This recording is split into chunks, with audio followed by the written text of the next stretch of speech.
Coach, this is the big one. First of all, let's start with you personally.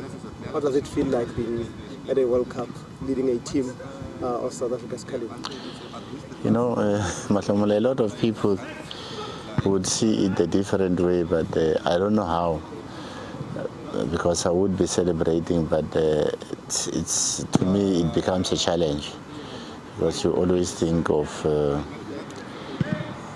how much can you get it, how best can you do it, and all this.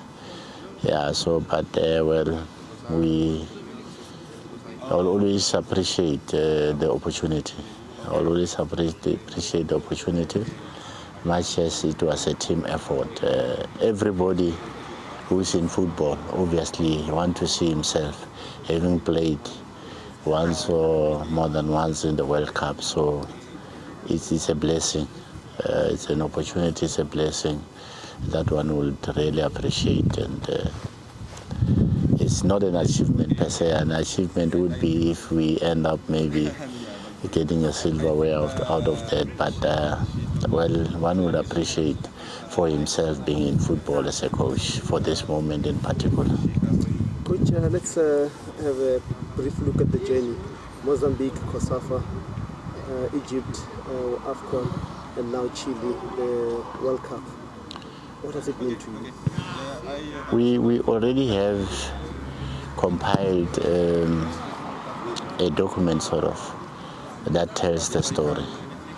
You see, it is something that we plan for it, much as we know how difficult it was. We planned for it. We aimed high, so to say. We had objectives. We had long-term and short-term objectives. And one of the long-term objectives was to see the country qualifying to play in the World Cup, which I think we have achieved now. It's a massive achievement, honestly, winning the COSAFA with the kind of performance that we displayed. But I would always attest to the first camp that we had, because all this that we see that the people may not know started with the first camp that we had, where we played around home, having a number of about 80-something, 60-something players.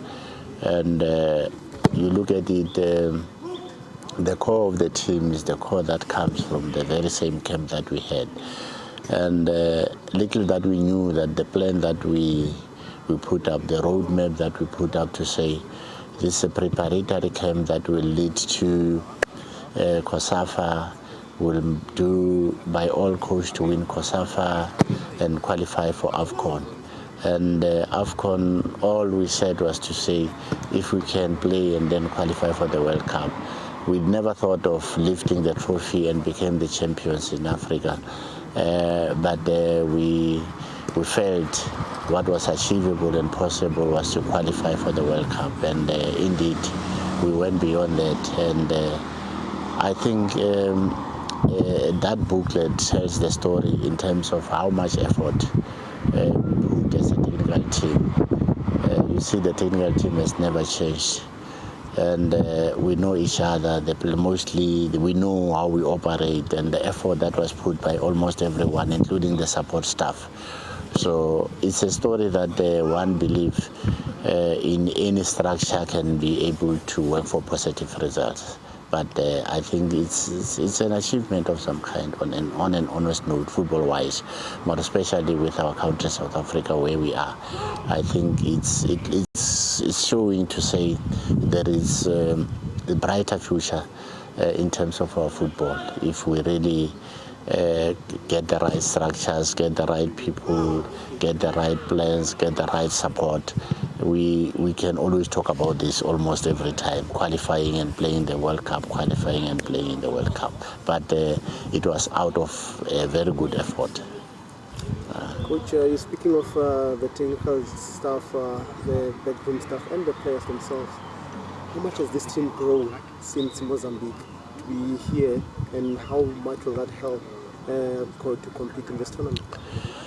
I will always again attest to the Mozambique game. I think the Mozambique game showed us the kind of players that we have.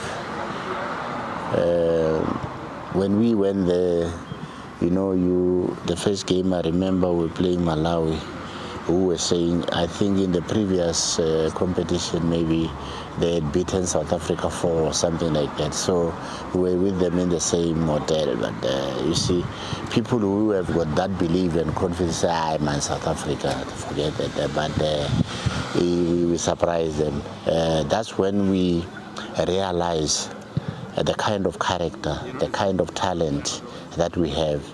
And then with that talent was to say with the technical team to say, guys, we have players here. The only thing is for us to work on the next level, which is the tactical understanding, which is the complex one. Talent alone might not take us far, but we had to make sure that we educate a lot in terms of football tactics and the other aspect that we felt can help us. And indeed, it helps. When we went to the AFCON, already we knew what we have.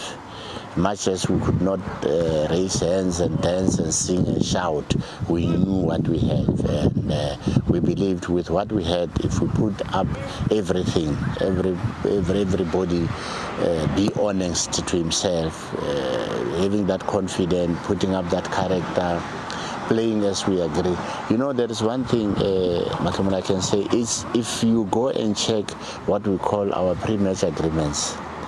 When we were in Egypt, the technical team will allow the players to go through the technical agreements. Most of them were repetitions, but they already knew, okay, fine, this is how we should play. This is how we should approach games, and these are the opponents, this is how. So if everybody knows, it makes it a little bit easy, and I felt that's one area that helped us to be able to be united and achieve that goal that we achieved in Egypt. Honestly, a very good team. Like South Africans, everybody is saying very good team, and we believe in the team, and we're confident. And once we can have the same attitude, same mind, then we can always do best in this World Cup. I was just actually going to ask about that. As African champions, what will it take to conquer the world? You answered it partly. Let me not think about that, because you never know how will you put the foot down. And but then, just like the AFCON, when we went there, we thought of the only thinking that took us to that level was when we went to the semi-finals. With these boys, I remember in Mozambique, when we played the semi-final, they said, Coach Ray, we don't want to qualify for AFCON now. We have qualified, we want the trophy, and we don't want the silver medal, we want the gold medal, and we'll get it. They said so, and we were playing Zambia by then. When we were in Egypt, after playing Nigeria, then they said, Coach Ray, like we told you when we were in Mozambique, this is the same story that we're going to see today. And indeed it was there. So I like the character, I like the confidence that they're having. So it's something that makes it easy for us as a team. And we know the game has got its challenges. But now, in this instance, you talk about the World Cup, this is the biggest stage. Each and every country